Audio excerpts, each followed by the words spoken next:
The most devastating cost to these men remains hidden. A third of all black miners have succumbed to deadly lung disease with little compensation. This continues today.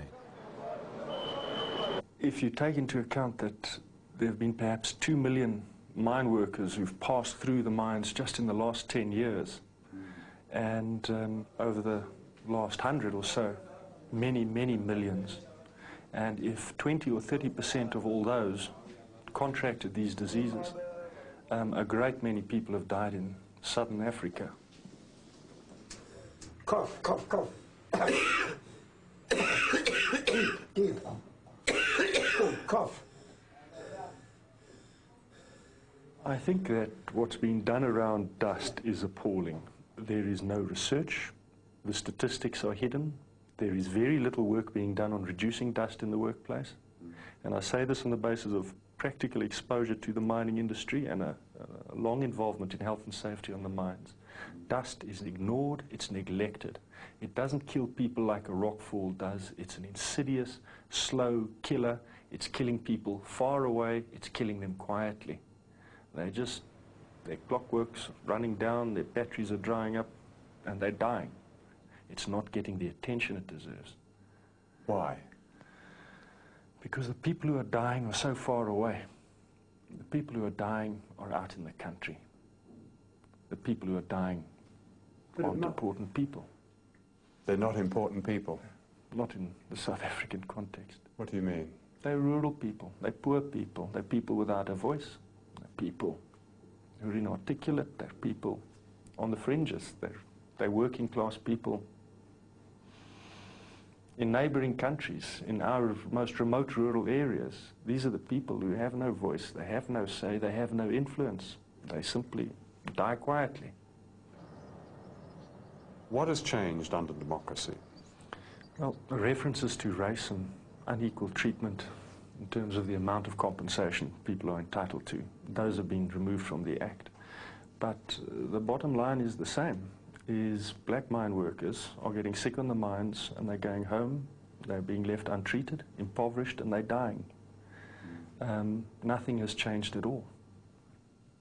Some of the research that is recently being done in this country suggests that a third of all miners are suffering some form of quite serious disease as a result of their occupational disease. But they come away with very little. That's the point. Certainly levels of compensation have changed and are changing further. How are they changing? The amounts have been increased. By what? What? Can you give me an example? I'd have to give you a rough estimate, but certainly compared to the 1970s, they're in multiples of the levels then. Can't you give me an example of a miner over a period of time? I mean, you know, this is your field, really, and what he would have got and what he now gets. I don't have the figures, John, no. I regret that. Don't you find that extraordinary? For the public affairs manager of this company, I asked you about a simple question to give an example of the compensation. Now, this is about to do with mining, and you don't have the information. I don't find that extraordinary at all.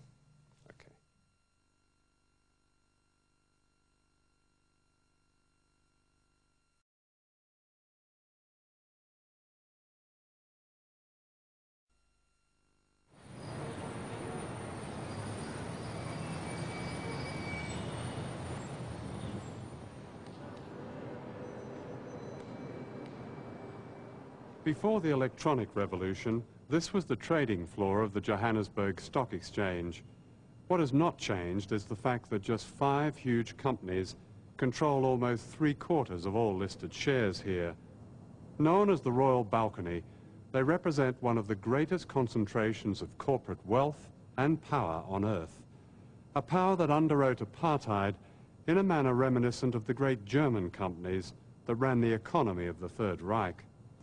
They're dominated by the Anglo-American Corporation, whose interests reach into every corner of South African life, from minerals to tourism, property to retailing. What's good for Anglo-American, it's often said here, is good for South Africa. In 1960, the South African police murdered 69 peaceful demonstrators at the town of Sharpeville. This atrocity was a clear sign to Western business that the population was being disciplined and opposition crushed. Foreign capital poured in, most of it from Britain.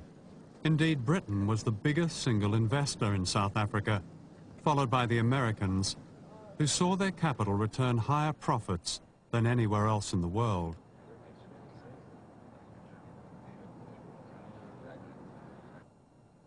The ANC's most important historic compromise was to reinforce the economic power of these pillars of apartheid. The ideals of the Freedom Charter were replaced by a policy favouring big business and the free market. Apartheid's chief economic manager, Chris Stiles, governor of the Reserve Bank under the old regime, kept his job. The former economic system, he said, had served the country well. Under democracy, foreign investment has tripled, profits have risen, and jobs have disappeared at the rate of 100,000 a year. Those multinational companies that continued doing business with the apartheid regime, Coca-Cola, Siemens, BMW, Shell, and Mercedes-Benz, are prospering.